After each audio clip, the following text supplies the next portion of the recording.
Style తో సరికొత్త designs తో ఎస్కేటీ గోల్డెన్ డైమండ్స్ ఈ జూలై 5న నల్లకంటలో గొప్ప ప్రారంభం. అయితే ఇప్పుడు షుగర్ పేషెంట్స్ ఉంటారు, డయాబెటిక్ పేషెంట్స్, వాళ్ళు చిన్న చిన్న మీల్స్ ఎక్కువ సార్లు తినమంటారు కదా, మరి ఆ కాన్సెప్ట్ ఏంటి? వాళ్ళకి కూడా ఇలానే సజెస్ట్ చేస్తారు? వెరీ సింపుల్ అండి. వాళ్ళకి డయాబెటీస్ ఫస్ట్ ఆఫ్ ఆల్ ఎందుకు వచ్చింది? ప్యాంక్రియాస్ సఫిషియెంట్ గ్లూకోజ్ ఇన్సులిన్ తయారు చేయడంలో గ్లూకోజ్ బర్న్ చేసేదానికి అదొక్క దాని మీద పని చేయొచ్చు కదా. నువ్వు ఎంత కార్బ్స్ తింటాడు, ఆ కార్బ్స్ ఖర్చు పెట్టుకుంటా ఉండిన దానికి ప్యాంక్రియాస్ అడుగుతాడు, నేను పని చేయకపోయినా తింటా ఉన్నాను, నువ్వు దయచేసి ఇన్సులిన్ తయారు చేసి దాన్ని బర్న్ చేసి ఆ సెల్లో గ్లూకోజ్ లేకుండా చేసి అడుక్కుంటాడు దాన్ని. అది పని చేసింది 20 ఏళ్ళు 30 ఏళ్ళు 40 ఏళ్ళు పనిచేసి నా వల్ల కాదు అని చేతులు ఎత్తేసింది. సో మీరేం చేయాలి? ఫస్ట్ ఆఫ్ ఆల్ కార్బ్స్ తగ్గించాలా, వాకింగ్ పెంచాలా, తినే క్యాలరీస్ పంపించేయాలా. ఒక మైసూర్ పాకు తింటే 325 క్యాలరీస్ వస్తాయి ఒక్క మైసూర్ పాకు. మనం తినే తిండి ఏంది, మనం తినే స్వీట్లు ఏంది, ఐస్ క్రీమ్లు ఏంది, కూల్ డ్రింక్లు ఏంది, మిల్క్ ఏంది, మిల్క్ షేక్లు ఏంది, అదంతా అవన్నీ ఎంత లోడు దానికి. సో షుగర్ ఉండేవాళ్ళు ఫస్ట్ ఆఫ్ ఆల్ నాకు షుగర్ ఎందుకు వచ్చింది నేను అని దాన్ని ప్రేమగా దాని మీద లోడ్ పెట్టకుండా, మీకు ఫీవర్ వచ్చింది మీ అమ్మాయి మీకు పని చెప్పదు, జ్వరం వచ్చిందో పడుకో అంటది. అట్లా ప్యాంక్రియాస్కి ఎక్స్ట్రా లోడ్ వేసి దాన్ని ఎత్తిన భారం వేస్తారు. అది జబ్బును బట్టి నా వల్ల కాదు నా స్వామి ఇంతే ఎత్తున అంటారు. సో దానికి మీరు తినే ఫుడ్ తగ్గించి కార్బ్స్ పెంచి ఫస్ట్ ఆఫ్ ఆల్ మీరు వేసుకునే మెడిసిన్ తగ్గించుకుంటా వచ్చే దాని స్కోప్ ఉందేమో చూసుకొని. ఇప్పుడు ఇంత రైస్ తిని తగ్గించాలి కదా, ఇంత రైస్ తిని దాని జరిపి దాన్ని ఇన్సులిన్ తయారు చేయడంలో ఇంత ఇన్సులిన్ బయట నుంచి ఇస్తా ఉండవు. సో ఇన్సులిన్ ఇస్తా ఉండవు, ఈ రైస్ నువ్వు తింటా ఉండవు. ఈ రైస్ తగ్గింది అనుకో, ఇన్సులిన్ పోయి కళ్ళు తిరుగుతాయి, గ్లూకోజ్ తగ్గిపోయింది అని. ఇవన్నీ బ్యాలెన్స్ చాలా కష్టము. సో దాన్ని డిసిజన్ అర్థం చేసుకుంటే నువ్వు పొద్దున్న లేచి నడుస్తావు, రోజంతా నడుస్తూనే ఉంటావు. ఫోన్ మాట్లాడతారు 2 గంటలు అనుకుందాం, ఫోన్ మాట్లాడేదంతా నడుచుకొని మాట్లాడతాను. ఒక డిసిషన్ తీసుకోండి, నడుస్తూ మాట్లాడండి, నడుస్తూ ఉండండి, మెట్లు చిన్నగా ఎక్కండి, 2 ఫ్లోర్లు 3 ఫ్లోర్లు ఎక్కండి. అట్లా మీరు తిన్న ఫుడ్ బర్న్ చేస్తూ ఉంటే షుగర్ కంట్రోల్ అయిపోతుంది. అప్పుడు చిన్నగా ఫేడ్ చేసుకుంటా మీ 40 నుంచి ఇన్సులిన్ 20కి 10కి వచ్చి at one point of time maybe 6 months maybe 2 years నువ్వు పని చేసే దాన్ని బట్టి మీరు దాని నుంచి బయటపడవచ్చు. ఇన్సులిన్ ఎట్లా అంటే ఇప్పుడు డ్యామేజ్ చేసి దాన్ని మళ్ళీ ఎట్లా రిపేర్ చేయాలంటే డాక్టర్ దగ్గరికే పోవాలా. కానీ డాక్టర్లు మీకు వాకింగ్ చేయాలా, మీరు హై ఫైబర్ ఫుడ్ తినాలా, కార్బ్స్ తగ్గించాలా అని ఊరికి వేగ్గా చెప్తారు. అవన్నీ చేయకుంటే ఈ పేషెంట్ డాక్టర్ దగ్గరికి రాడు కదా. వచ్చినాడంటే నా వల్ల కాలేదు సార్, హెల్ప్లెస్ సార్ అనే వచ్చినాడు. సో దాన్ని సరిపోయే మందులే వాళ్ళు ఇవ్వాలా. అట్లా విష సర్కిల్ లాగేది. అయితే హెల్దీ పర్సన్కి రాగుల అమృతము, డయాబెటిక్ పర్సన్కి రాగుల ఔషధము అంటారు. అది ఎలా వర్క్ చేస్తుంది అండ్ దాన్ని ఎలా తీసుకోవాలి ఫుడ్ని, రాగులు అనే దాన్ని ఏ ఫామ్లో తీసుకుంటే బెటర్? ఫుడ్ను ఔషధం అనే దానికి ఏం లేదు. ఫుడ్డే, రైట్ ఫుడ్ రాంగ్ ఫుడ్ అనుకుందాం. ఔషధం ఏదంటే ఆయుర్వేదము, అల్లోపతి, హోమియోపతి, వాటెవర్ ఏ పతిలైనా అవి ఔషధం. ఇప్పుడు ఇది కరెక్ట్ చేయకుండా ఆహారము జీవన విధానం కరెక్ట్ చేయకుండా ఎన్ని ఔషధాలు తీసుకున్నా ప్రాబ్లం సాల్వ్ కాదు. పని చేసేట్లు ఉంటుంది, నీ బ్లడ్ టెస్ట్ వస్తుంది కానీ టైర్డ్గానే ఉండవు, షుగర్ అన్ని లెవెల్గా ఉన్నాయి కానీ నువ్వు ఉత్తేజంగా ఉల్లాసంగా లేవు, ఇట్లన్నీ జరుగుతూ ఉంటాయి. సో లైఫ్ స్టైల్ కంటే బెస్ట్ మంది ఏమీ లేదు. లైఫ్ స్టైల్కి ఫుడ్ అనేది వెరీ కామన్. నువ్వు రాగులు తిను, జొన్నలు తిను, జొన్న రొట్టెలే తిని 40 కిలోలు తగ్గిన వాళ్ళు ఉన్నారు. ఓన్లీ జొన్న రవ్వ, జొన్న రొట్టె. అది విజయవాడ ఆయనకి చాలా షుగరు బీపీ వచ్చేసి నడవలేకుండా పోతే ఆ మహానుభావుడు ఎవరో డాక్టరు, నాయన మీరు లైఫ్ స్టైల్ మార్చకపోతే నేను ఎన్ని మందులు ఇచ్చినా పని చేయదు, సస్తావు నువ్వు తొందరలో, ఏదో ఒకటి కార్డియాక్ ఫెయిల్యూర్, బ్రెయిన్ స్ట్రోక్ ఏదో ఒకటి వస్తుంది. ఆయన భార్య భయపడిపోయి ఆమె ఎక్కువ చదువుకోలేదంట. ఏం చేయాలి సార్ అంటే మీరు జొన్నలు తినండి అని చెప్పినాడంట. ఆమె పూర్తిగా కట్ చేసి పారేసి ఓన్లీ జొన్న రవ్వ 0 చేసింది. 40 కిలోలు తగ్గినాడు. కృష్ణానదికి కొట్టేదానికి వచ్చినాడు. నన్ను గుర్తుపెట్టాడు మాట్లాడితే, సార్ ఇంకేం చేయాలంటే బాగుండవు, అది ఇంకెందుకు చేయాలంటే మీరు ఇంకేమన్నా ఇంకా ఎనర్జీ సార్ అంటే రాగిదావు తాగు అని చెప్పిన. నెక్స్ట్ మళ్ళీ ఎప్పుడో పోయినప్పుడు కనిపెడితే ఇంకా హుషారుగా ఉంది అన్నాడు. అంటే బాగుండేవాడిని ఇంకా బాగా చేయొచ్చు మనం, బాగలేనోడిని బాగా చేయాలంటే చాలా కష్టం. అందుకే మీరు బాగలేకుండా హెల్త్ నాశనం చేసుకుంటే బాడీ అండ్ మైండ్ 2 వీక్ అయిపోతాయి. సో మీరు అందరూ ఫిట్గా ఉండేటప్పుడే పరిగెత్తాలా, ఫుడ్ మార్చాలా, ఆకలిని ఎంజాయ్ చేయాలా. ఆకలి అయితే పోస్ట్పోన్ చేయాలా. 1కి తినేవాడు 2కి తినండి, 2 తర్వాత ఆకలి లేదనుకో నీళ్ళు తాగేసి ఓకే ఒక పూట ఫుడ్ని జయించినామని ఆనందపడండి. సో మనం ఏంటంటే ఫుడ్ తినాలని ఆరాటపడతాం, అంతేనా? ఎంత అద్భుతంగా ఉంటుంది. నేను పెద్ద అసిడిటీ పేషెంట్ని. ఏం చేస్తా 67 hours నో ఫుడ్. రీసెంట్గా 67 hours 67 hours ఫుడ్ తినకుండా ఉన్నారు. Only water. నేను పెద్ద అసిడిటీ పేషెంట్. ఎండోస్కోపీ చేసి నాకు ఓమెజులు ర్యాంటిడిన్లు అన్నీ ఇచ్చినారు. అన్నీ పోయి ఇప్పుడు నా రాగి జావతో రికవర్ అయిపోయినా.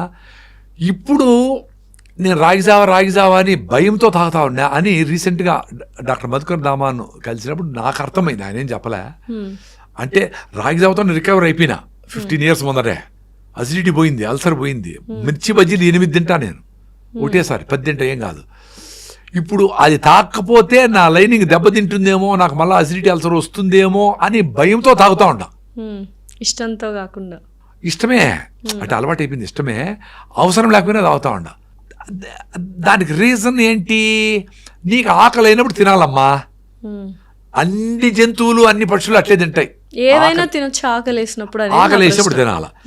వాటికి ఏంటంటే ఆహారమే దొరకదు కాబట్టి ఆకలి వేస్తే కూడా వెయిట్ చేస్తాయి. దొరకదు కదా. ఆకలి అయితే చెప్పి జంక్ వచ్చి నీకు ఆకలి అవుతుంది కదా సింహరాజా నన్ను తిని అని రాదు కదా. అది తినదు కూడా ఆకలి లేకపోతే. ఆకలి లేకపోతే పరిగెత్తి పరిగెత్తి పట్టుకొని నేను సస్థానంగా ఫుడ్ దొరకపోతే అనుకోండి, ఎంత జోరుగా పరిగెత్తేనే దొరుకుతుంది. సో ఆకలి ఎప్పుడు వేస్తుంది? ఇంతకు ముందర ఎప్పుడు తిన్నావు? నిన్ననా మొన్ననా 3 రోజుల ముందరనా? ఏం తిన్నావు? అది రైసా బాగా అరిగేదా? ఎన్ని గంటల ముందర తిన్నావు? ఎప్పుడు కాఫీ తాగినావు? ఎప్పుడు తిన్నావు? ఇన్ని లెక్కలు చూసుకొని బ్రెయిన్ చెప్తాది నిన్న రాత్రి నువ్వు నిన్నేం పని చేయలేదు అయినా ఫుల్గా తిన్నావు కాబట్టి పొద్దున్నే ఆకలి కాలా. 10కో 11కో అవుతుంది ఆకలి. ఇంకా మనకు సిస్టము ఇవన్నీ ఈ British way of education 9 to 10 పని చేయాలా, 8 hours పని చేయాలా, ఇట్లా బయట పోవాలా. ఇష్టం చదువు అదే సిస్టము. పిల్లలు కూడా చూడండి 9 to 5. ఈ ఉద్యోగం కూడా 9 to 5. నీకు ఇష్టం ఉన్నా లేకపోయినా, కష్టమైనా, ఎండైనా, చలైనా అదే పని చేయాలి. సో ఆ టైంలోనే నువ్వు ముందర తిని వెళ్ళిపోవాలా, లేదు తర్వాత నిద్రపో, ఇట్లే ఉంటుంది సిస్టమ్. సో నీవు నిజంగానే ఆకలి అయ్యేటప్పుడు తినగలిగే స్కోప్ ఎప్పుడు ఉండేది? మీ ఊర్లో ఉంటే ఉంటుంది. అమ్మ ఆకలి అయితే అన్నం పెట్టారు, పోతాడు 11కి పోతాడు, అప్పుడు తింటాడు, ఫినిష్డ్. ఆకలి వేసినప్పుడే తినడం అనేది చాలా ఉత్తమమైన విషయం. 100%. ఆకలి లేకుండా తింటే డెడ్లీ. ఆకలి అయినప్పుడు కూడా నువ్వు తినకుండా మిస్ చేసిన భోజనం సూపరు. అదే ఉపవాసము. దాన్ని ఆటోఫాజీ అంటారు. దాంతోనే చిన్న జబ్బులు మొదలుకొని క్యాన్సర్ వరకు పోయేదానికి ఛాన్స్ ఉంది అని నోబెల్ ప్రైజ్ వచ్చిన యశునోరి వసిమి ప్రూవ్ చేసినాడు. అయితే వారానికి ఎన్ని రోజులు ఉపవాసం ఉంటే బెటర్ అంటారు ఆరోగ్యంగా ఉండడానికి? వెరీ సింపుల్ అండి. నాకు రీసెంట్గా బ్యాక్ సడన్గా ఏదో స్ప్రెయిన్ అయింది, మజిల్ టేర్ అయింది.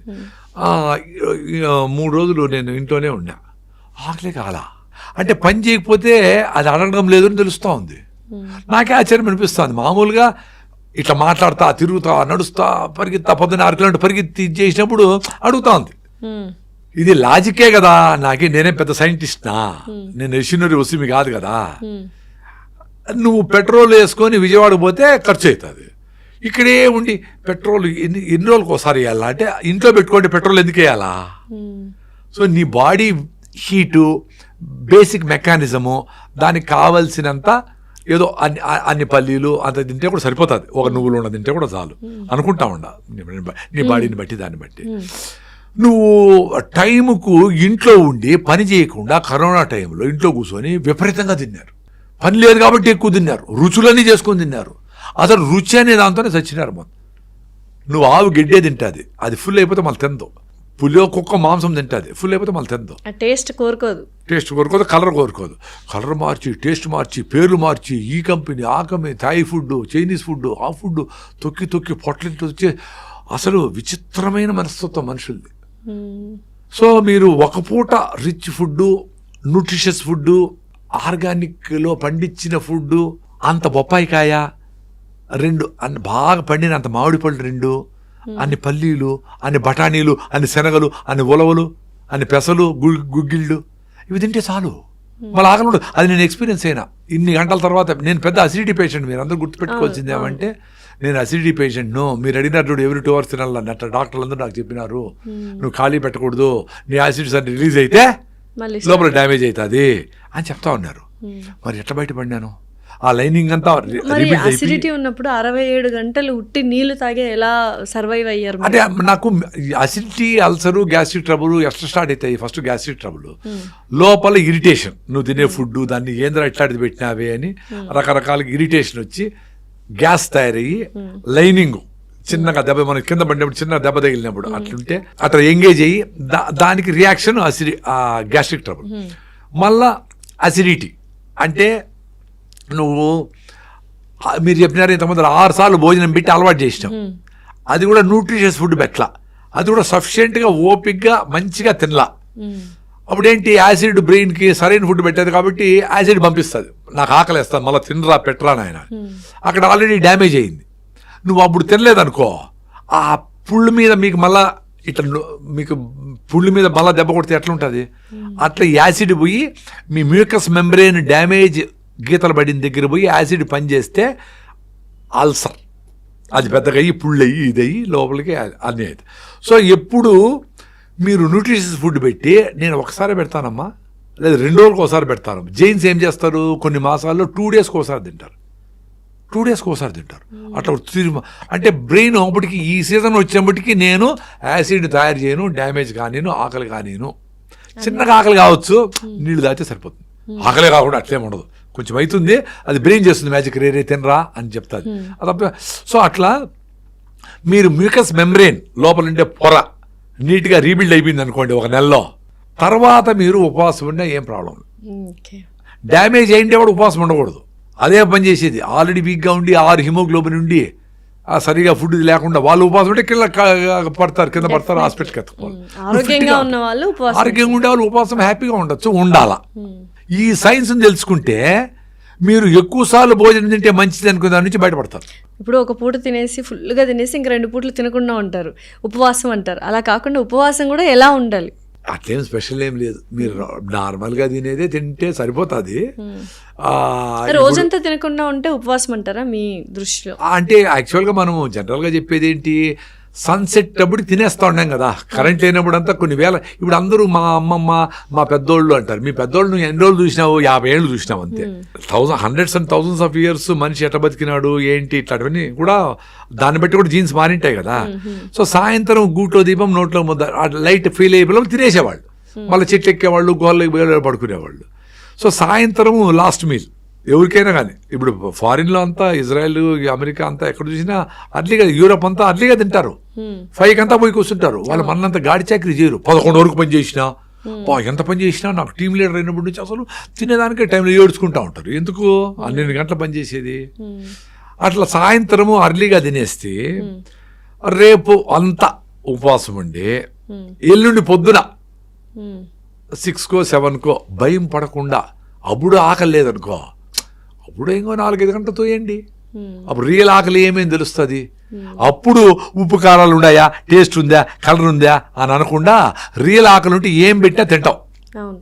అప్పుడు బాడీ కూడా రెడీగా ఉంటుంది, రే ప్లీజ్ పెట్టరా నేను నువ్వు అని. అప్పుడు బాడీ కరెక్ట్గా బ్రేక్ డౌన్ చేసుకొని ప్రోటీనో గిటీనో కావాల్సిందంతా తీసుకుంటుంది. ఇప్పుడు ఇష్టం లేనప్పుడు, అది కరెక్ట్గా డైజెస్ట్ చేయలేనప్పుడు పెడితే అంత రిచ్ ఫుడ్ తింటా ఉంటారు ఇప్పుడు పిల్లకాయలందరూ.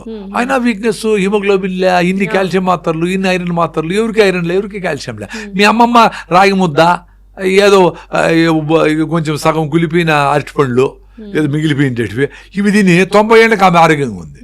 ఎందుకు? ఆమె అనవసరంగా తిందో. వాళ్ళు రోజు కండిషన్ ఏం లేదండి, వారానికి రోజు ఉపవాసం చేయాలా అని. నేనేంటి, పెద్దోళ్ళు ఏదో స్టడీ చేసినారు, ఏకాదశికి ఉపవాసం ఉండమన్నారు. ఎందుకు అనేది నేను స్టడీ చేయలే. గూగుల్ 15 రోజులకు ఒకసారి 15 డేస్కి ఒకసారి ఏకాదశి వస్తుంది, అప్పుడు ఉపవాసం ఉంటే అయిపోయా. లేదా ఆ రోజు పని పడింది, ఏదో వీలు కాల, నెక్స్ట్ రోజు ఉండు, ఆ ముందు రోజు ఉండు. పెద్ద కండిషన్ ఏం కాదు. నేను ఎడం పక్కన లేలేసిన ఈరోజు కుడి పక్కన లేదా, నాకు అన్ని చెడ్డ జరుగుతా ఉండే అనుకోని ఏమైనా చెడ్డ జరుగుతుంది అని చూస్తా అంటే అవే జరుగుతాయి. నువ్వు కాన్షియస్గా మెట్లు దిగేటప్పుడు మెట్టు మీద ఉండాలి, డ్రైవింగ్ ఉండాలి. పిల్లి కనపడిందా, ఎవరో వచ్చినారా, ఇట్లాంటివన్నీ వదిలేసేయాలి. అవేర్గా ఉంటే nature will take care of it. So 67 గంటలు నీళ్లు తాగే బతికాను అని చెప్పారు కదా, నీళ్లు తాగే సర్వైవ్ అయ్యాను అని చెప్పారు కదా, మధ్యలో ఆకలి కానీ ఏం అవ్వలేదా? ఆ 67 అవర్స్ ఎలా ఉన్నింది మీకు? ఎప్పుడో కొంచెం ఆకలి పెట్టడం తెలిసిపోయింది కదా మైండ్కి. అంటే ఆకలి వేసినా వీడు పెట్టడు అని తెలిసిపోతే అయ్యే ఆకలి వేరే. ఆకలికి ఎంత ఆకలి మీకు చూపిస్తే అంత తింటారు అని అది తెలుసా, దానికి తెలుసు. ఇప్పుడు ఇంత ఆకలికి భయపడిపోతారు చాలా మంది. నేను ఇంత ఆకలికి కూడా భయపడను. ఎందుకు? నా మ్యూకస్ మెమరీ బాగుంది. నువ్వు ఎంత చేసినా నేను డెఫినెట్గా ఈరోజు సాయంత్రం స్టాప్ చేసి రేపు లేక ఎల్లుండి పొద్దున వరకు డెఫినెట్గా ఉంటా. ఎల్లుండి పొద్దున కూడా నాకు ఆకలి లేకుండా ఎనర్జెటిక్గా ఉండింది అనుకోండి, సపోజ్ ఇట్లా మీటింగ్కి రాలా, మాట్లాడాలా, నడవలా, ఏమి చేయాలా, సైలెంట్గా ఇంట్లోనే ఉండా, అప్పుడు డెఫినెట్గా రెండో రోజు కూడా ఉండొచ్చు. ఇంకా మౌనంగా ఉండి థాట్స్ కూడా లేకుండా సైలెంట్గా అట్లా ఉండిపోయినాం అనుకోండి, ఉండగలిగితే 3 రోజులు 4 రోజులు 5 రోజులు 6 రోజులు 10 రోజులు మహానుభావులు ఉన్నారు. వాళ్ళకంతా ఈ బ్రెయిన్లో వచ్చే ఆలోచనలకు కూడా చాలా ఎనర్జీ ఖర్చు అవుతుంది. ఒక గంటకి 4,500 నుంచి 6,000 థాట్స్ వచ్చిపోతాయంట, పోతాయంట. సో వాటికన్నిటికీ ఎనర్జీ కావాలా. సో సైలెంట్గా ఉన్నామంటే బాడీ సైలెంట్ అనేది ఒకటి, మైండ్ కూడా సైలెంట్ ఉండేది ఒకటి. సో మైండ్ సైలెంట్ అంటే ఏంటి? నీకు వీలు కానివన్నీ మైండ్లో వస్తూ ఉంటాయి.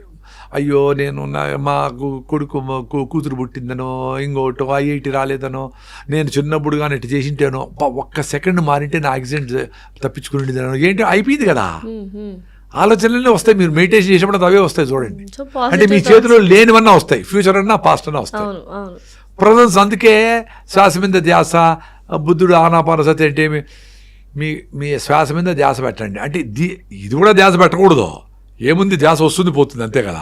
కానీ ఇదన్నా పెడితే అవన్నీ లేకుండా ఉంటాయి. అదే మెయిన్ యాక్చువల్గా. అంటే నిజంగానే ఏ థాట్స్ లేకుండా ఐడియల్గా మన బ్రెయిన్ ఉంటుందంటారా?